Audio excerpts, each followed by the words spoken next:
देवताओं के तेज से देवी का प्रादुर्भाव और महिषासुर की सेना का वध। विनियोग। ओम मध्यम चरित्र के विष्णु ऋषि, महालक्ष्मी देवता, उष्णिक छंद, शाकंभरी शक्ति, दुर्गा बीज, वायु तत्व और यजुर्वेद स्वरूप हैं। श्री महालक्ष्मी की प्रसन्नता के लिए मध्यम चरित्र के पाठ में इसका विनियोग है। ध्यान। मैं कमल के आसन पर बैठी हुई प्रसन्न मुख वाली महिषासुर मर्दिनी भगवती महालक्ष्मी का भजन करती हूँ, जो अपने हाथों में अक्षमाला, फरसा, गदा, बाण, वज्र, पद्म, धनुष, कुंडिका, दंड, शक्ति, खड्ग, ढाल, शंख, घंटा, मधुपात्र, शूल, पाश और चक्र धारण करती हैं। ऋषि कहते हैं, पूर्व काल में देवताओं और असुरों में पूरे 100 वर्षों तक घोर संग्राम हुआ था। उसमें असुरों का स्वामी महिषासुर था और देवताओं के नायक इंद्र थे। इस युद्ध में देवताओं की सेना महाबली असुरों से परास्त हो गई और संपूर्ण देवताओं को जीतकर महिषासुर इंद्र बन बैठा।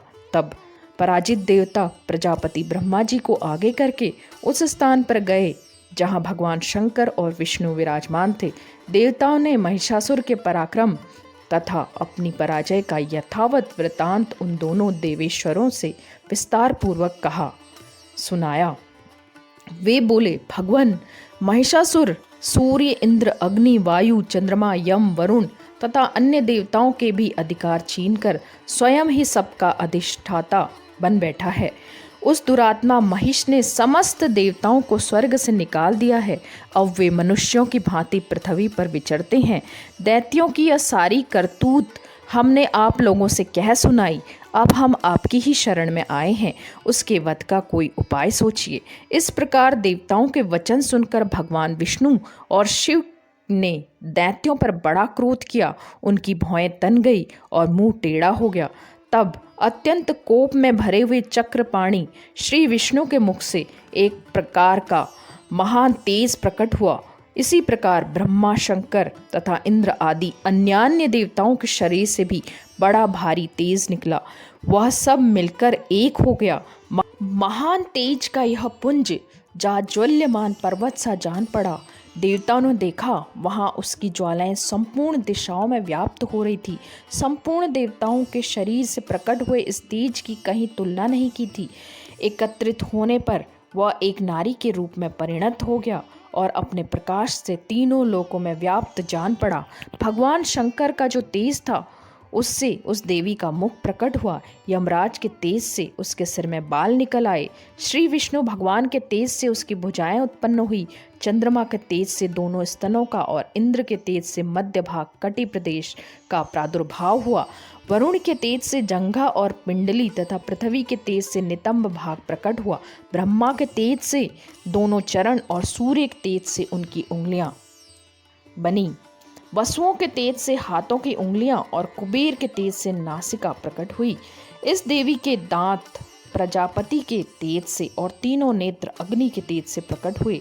उसकी भौहें संध्या के और कान वायु के तेज से उत्पन्न हुए।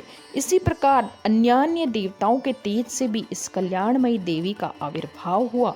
तदंतर समस्त देवताओं के तेज पुंज से प्रकट हुई देवी को देखकर महिषासुर के सताए हुए देवता बहुत प्रसन्न हुए।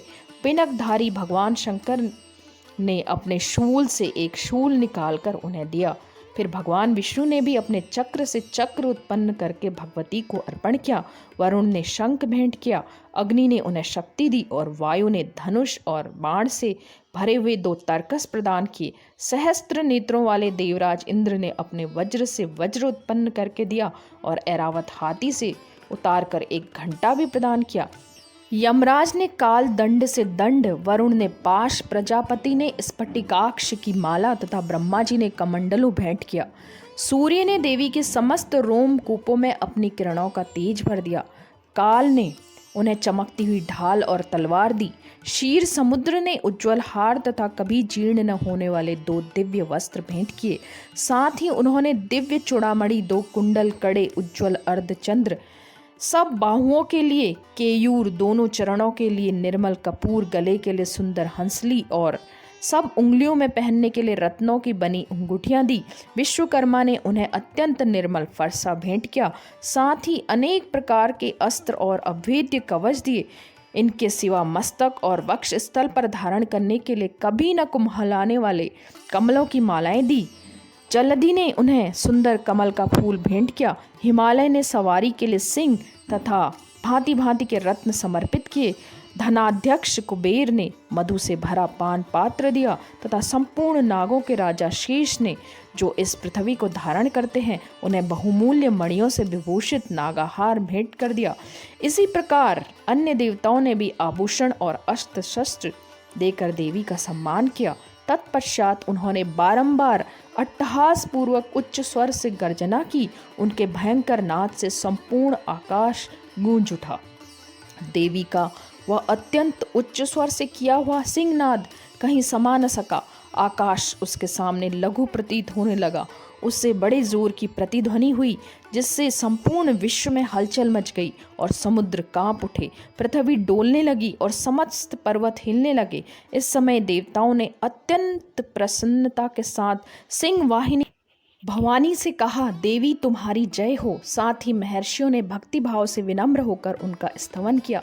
संपूर्ण त्रिलोकी को शोभग्रस्त देख दैत्यगण अपने समस्त सेना को कवच आदि से सुसज्जित कर हाथों में हथियार ले सहसा उठकर खड़े हो गए।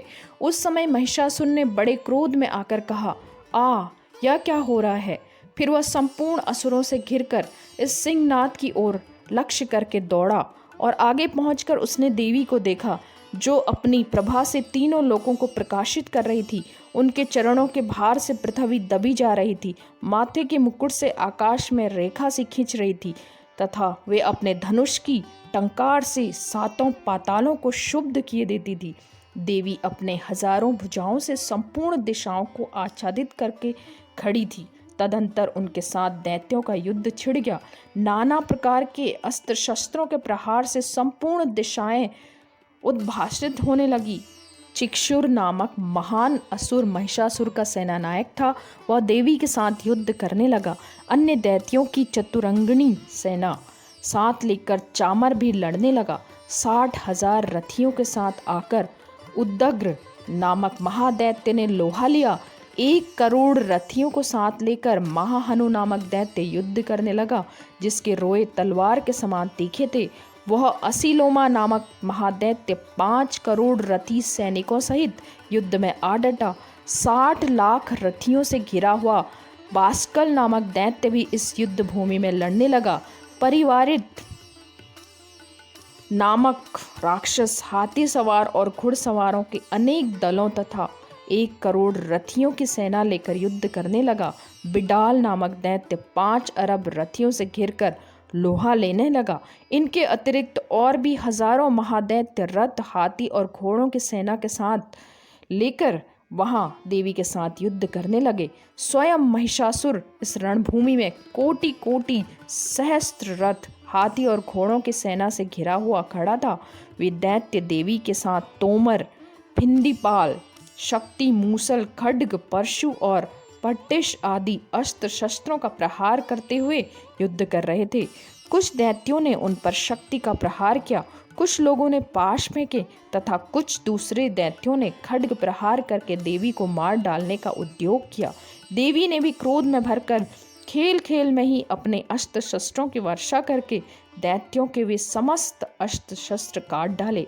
उनके मुख पर परिश्रम या थकावट का रंच मात्र भी चिन्ह नहीं था। देवता और ऋषि उनकी स्तुति करते थे और वे भगवती परमेश्वरी दैत्यों के शरीरों पर अस्त्र शस्त्रों की वर्षा करती थी।